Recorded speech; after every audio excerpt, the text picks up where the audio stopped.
नहीं करोगे मुझे लगता है, क्योंकि पर स्टूडेंट है, एक फाइनेंशियल कंडीशन भी सबकी अपनी होती है।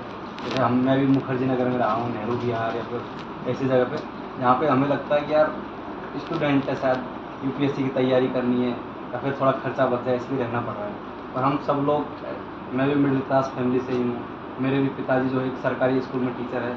आप लोगों के भी कहीं के पेरेंट्स जैसे गवर्नमेंट जॉब में होंगे, किसी के रेलवे में होंगे, या फिर कई लोग ऐसा हो सकता है किसान हो। सो हम हिंदी मीडियम वाले लोग मतलब जनरली ऐसे ही लोग हैं, लोअर मिडिल क्लास या फिर मिडिल क्लास जो कहते हैं। और सब लोगों की समान ही जो है समस्या है। पर ये है कि हम सब में जो जुनून है वो बहुत ज़्यादा है कि हमें कुछ करना है, कि जो हमारे पेरेंट्स नहीं कर पाए, उनको शायद जो सुविधाएं नहीं मिली वो सब हम करना चाहें। तो और हमारे लिए गवर्नमेंट जॉब बहुत ज़रूरी है। एक तो ये कि गवर्नमेंट जॉब का मिडिल क्लास में जो क्रेज़ रहता है, या फिर और बेरोज़गारी का भी सीधी सी बात है, बेरोज़गारी सबसे बड़ी समस्या है अभी। और हम जो है आप लोगों के लिए भी है। और क्योंकि ये चीज़ मतलब जो समय ऐसा चल रहा है कि हमें कुछ ना कुछ करना है हमारी फैमिली के लिए, हमारे खुद के लिए, क्योंकि हमारी एस्पिरेशंस बहुत ज़्यादा हो रखी है, हमारी जो एम्बिशन है बहुत हाई है, और हम बहुत कम में सेटल होने वाले लोग हैं नहीं। सो अब गवर्नमेंट जॉब्स ये चीज़ है कि हमें जो जो चीज़ हमें ज़रूरत होती है ज़िंदगी में, कि सोशल प्रेस्टीज है या फिर एक अच्छी खासी ज़िंदगी हमारी चल जाए, तो उसी के लिए आप भी कुछ यूपीएससी की तैयारी कर रहे हैं, कुछ यूपी पीसीएस की तैयारी में लगे हुए हैं। तो यही कहूँगा, बस मोटिवेट रहिए आप, और टाइम वेस्ट नहीं करें अपना, ज़्यादा से ज़्यादा बस कोशिश करिए, पढ़ाई करें और स्मार्ट स्टडी कीजिए। क्योंकि हिंदी मीडियम में ये बहुत बड़ी समस्या है कि हम पढ़ बहुत रहे हैं, हम मतलब नॉलेज बहुत ज़्यादा गेन कर रहे हैं, बट स्मार्ट स्टडी नहीं कर रहे हैं। और आजकल हर कंपटीशन का ये हो गया है कि स्मार्ट स्टडी करने वाले, आप देखते होंगे कि यार इंग्लिश मीडियम का कोई बच्चा साल 6 महीने 2 साल में फटाफट गया, बहुत अच्छी रैंक लेके चला गया, और हम 5 साल से कर रहे हैं, बहुत मेहनत कर रहे हैं। ऐसे लगता होगा ना कई लोगों को, यार मैं बहुत मेहनत कर रहा हूँ, बहुत ज़्यादा पढ़ रहा हूँ, पर रिजल्ट उस हिसाब से नहीं आ रहा। तो समस्या यही है कि हम बहुत अच्छे से जो स्मार्ट स्टडी हम कहते हैं ना, वो नहीं कर रहे हैं। और वो कैसे करें, मतलब उसके लिए कि हम जो मेहनत करें उससे रिजल्ट निकाल पाए जल्दी से जल्दी। क्योंकि जैसे मैं आप लोगों की तरह, मेरी भी जैसे 8वीं 10वीं तक जो पढ़ाई है गाँव में हुई है, उसके बाद मैं बाहर आया हूँ, फिर आईआईटी से ग्रेजुएशन की। तो वहाँ मुझे पता लगा कि यार लोग कैसे कैसे पढ़ाई करते हैं। मतलब आप करते होंगे कॉलेज में, कई लोग एक एक दो दो दिन पढ़ के भी पास हो जाते हैं। और स्पेशली इंजीनियरिंग में बहुत ज़्यादा मैंने देखा कि यार एक नाइट पढ़ के पहले बस सिलेबस पढ़ दिया पूरा, एक बार नोट्स देख लिए, पास हो गए। तो ये कैसे करते हैं, मतलब ऐसा क्या कर रहे हैं यार कि मैं क्यों नहीं कर पा रहा ये चीज़ ना। तो उस चीज़ से एक बहुत मोटिवेशन मिला, अच्छे लोगों के साथ रहा। तो आप भी, जो फ्रेंड सर्कल आपका बहुत ज़रूरी होता है किसी भी चीज़ की आप तैयारी करो, कि आपके साथ जो लोग कैसे हैं, आपको मोटिवेट कर रहे हैं। जब भी आप डिमोटिवेट फील करो, या फिर बहुत ही ऐसा होता है ना कि यार एंग्जाइटी में हो, थोड़ी टेंशन रहती है पढ़ाई की, या फिर रिजल्ट नहीं आ रहा, तो आपके आसपास लोग कैसे हैं, फैमिली से बात कीजिए, दोस्तों से बात कीजिए, अपने पेरेंट्स से बात करते रहिए। क्योंकि डिमोटिवेशन या फिर कहीं टेंशन, एक स्ट्रेस जो आजकल चलता है, बहुत बड़ी समस्या है। क्योंकि मैंने भी देखा कि आसपास 2-3 साल पहले मेरे रूम के आसपास एक स्टूडेंट ने सुसाइड कर लिया था, दिल्ली में स्पेशली। तो ये चीज़ें बहुत ज़्यादा है। और हम सब 10 दिन 15 दिन में एक बार ऐसा फील होता ही है कि यार मैं पढ़ रहा हूँ, रिजल्ट आएगा कि नहीं आएगा, बहुत ज़्यादा कंपटीशन है। तो इन सब चीज़ों से आप बचने की कोशिश कीजिए। तो इसका एक ही समाधान है कि आप मोटिवेट रहिए, और आप ये हमेशा ये ध्यान रखिए कि आप क्यों आए हैं यहाँ। अपने फैमिली वालों से इतनी दूर रह रहे हैं, आप इलाहाबाद में रह रहे हैं, काफ़ी लोग ऐसे हैं जो गाँव से आए होंगे, आसपास के डिस्ट्रिक्ट से आएंगे। तो हम क्यों आए हैं, फैमिली वाले पैसे लगा रहे हैं। कई लोगों की तो ऐसी हालत है कि फैमिली वालों ने जो भी अपना घर बार है ज़मीन गिरवी रख के पढ़ा रहे हैं, या फिर कहीं से उधार ले रखे हैं पैसे। तो उन सब चीज़ों का आप ध्यान रखिए, क्योंकि बोझ बहुत बड़ा है। और कई बार ये चीज़ हमारे लिए इतनी नुकसानदायक हो जाती है कि लोग सुसाइड तक कर लेते हैं, या फिर बहुत गलत स्टेप ले लेते हैं। तो उस चीज़ से बचे रहिए, उस चीज़ से तभी बचेंगे आप लगातार मोटिवेट रहिए, अच्छे फ्रेंड सर्कल रखिए, और स्मार्ट स्टडी कीजिए। स्मार्ट स्टडी का मतलब यही, मतलब जैसे यूपी पीसीएस या फिर यूपीएससी की कहूँ तो, कि आप सिलेबस है आपके पास, प्रीवियस ईयर क्वेश्चंस है, और आपके जो नोट्स है। क्योंकि एक मिथ है यूपीएससी या फिर पीसीएस वगैरह के लिए कि बहुत ज़्यादा पढ़ना होता है, बहुत ज़्यादा नॉलेज गेन करना होता है। क्योंकि मेरा आर्ट्स का बैकग्राउंड नहीं रहा है, मैं इंजीनियरिंग का स्टूडेंट रहा हूँ, बट बहुत लिमिटेड नॉलेज से कैसे काम चलाना है, कैसे रिजल्ट लाना है। क्योंकि जो रिटर्न एग्जाम है उसमें यही होता है कि एक पॉइंट को, एक चीज़ को आप 10 जगह कैसे यूज़ कर सकते हो, वहाँ आपका इनोवेशन दिखता है। आप आसपास क्या चीज़ें ऑब्जर्व कर रहे हो। जैसे अगर किसी ने पेपर देखा हो यूपीएससी का, तो इस बार एक बैगन डांस का क्वेश्चन था, मधुमक्खी जैसे भिन आती है ना, तो वो क्वेश्चन था। अब ये कोई आप कहीं बुक में नहीं पढ़ोगे, आप आसपास चीज़ों को ऑब्जर्व कर रहे हो, स्पेशली गाँव के लोगों ने देखा होगा। या फिर गिलहरी का एक क्वेश्चन था कि गिलहरी ज़मीन में कुछ गाड़ देती है, कहाँ रहती है, क्या खाती है, ऐसा कोई क्वेश्चन था। तो ये चीज़ें ऐसे ही कि आप ऑब्जर्व करते हो, बट इन चीज़ों की आप तैयारी नहीं कर सकते। बट आप जो भी नोट्स पढ़ रहे हो, बुक पढ़ रहे हो, आप जहाँ से भी कोचिंग ले रहे हो, 80 से 90% चीज़ें उन नोट्स से आ रही है। और आप देखिए जो PCS या फिर UPSC है, वहाँ 40 से 50% के बीच अगर आप स्कोर कर रहे हो तो आपका रिजल्ट आ रहा है, आप सेलेक्ट हो जा रहे हो।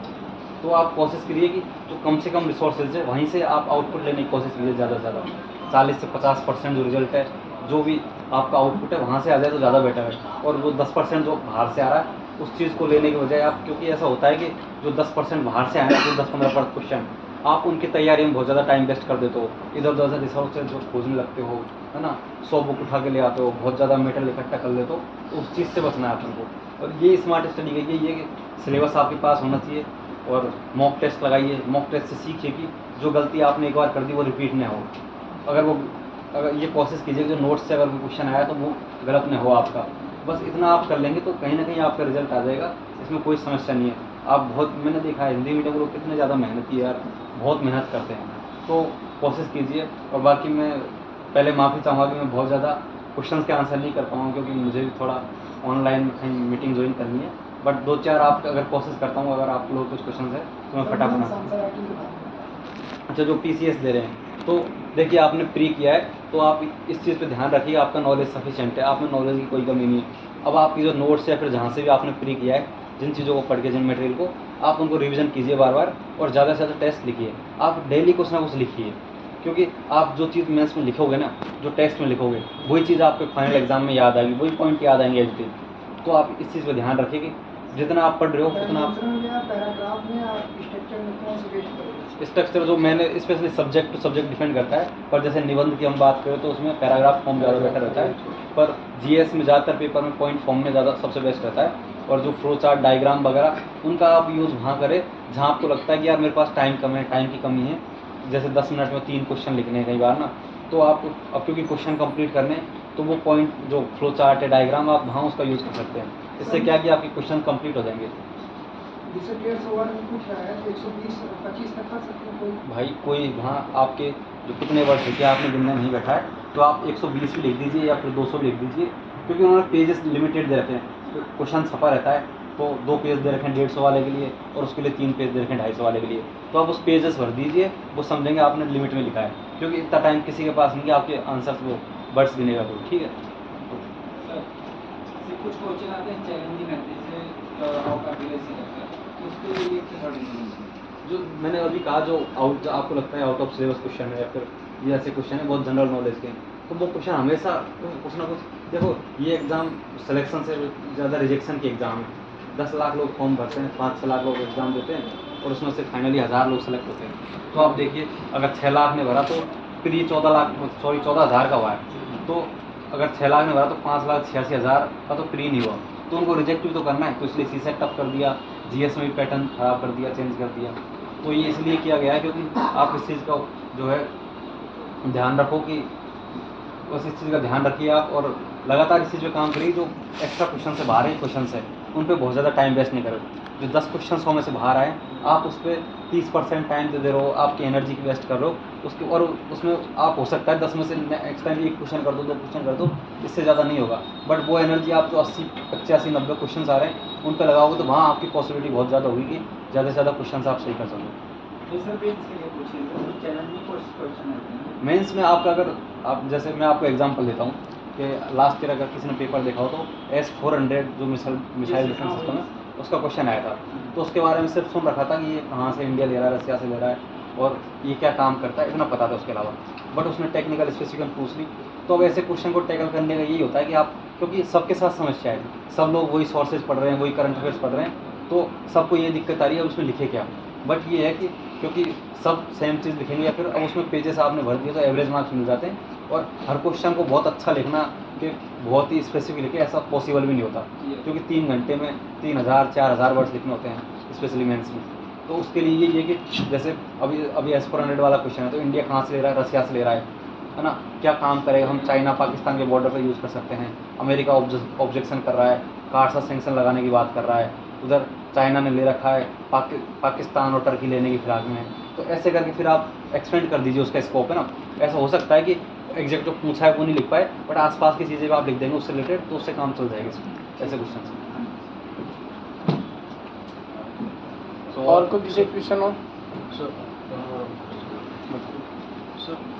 मेंस आंसर राइटिंग में डायग्राम का क्या इम्पोर्टेंस है और डायग्राम इनपुट कहाँ पर करना है, ये फ्लो चार्ट कैसे डिपेंड है? देखो, मैंने इस चीज़ पे बहुत ज़्यादा काम नहीं किया था, बट जो मेरा पर्सनली ये मानना है कि डायग्राम, फ्लो चार्ट वगैरह, उनका पर्पज़ ये है कि आप कई बार टाइम मैनेजमेंट नहीं हो रहा आपका, या फिर जैसे मैंने बताया 10 मिनट में 3 क्वेश्चन करने, तो पूरे लिखना पॉसिबल नहीं है, क्योंकि पर अगर आप एवरेज भी लिख दोगे तो उसके एवरेज मार्क्स मिल जाते हैं। तो उस वजह से क्वेश्चन कंप्लीट कर पाए, इसलिए फ्लो चार्ट डायग्राम बना सकते हैं आप, क्योंकि आपने मेहनत किया, आपने पूरे पैराग्राफ लिखे हैं, वर्ड्स लिखे हैं, उसका कोई ऑप्शन है ही नहीं। आप वो तो शॉर्टकट हो गया ना इनडायरेक्टली फ्लो चार्ट डायग्राम, कि आपने बस क्वेश्चन कंप्लीट कर दिया, बट वो मेहनत दिखती है, आपने एक एक वर्ड लिखा है ना, एग्जामिनर को दिखती है।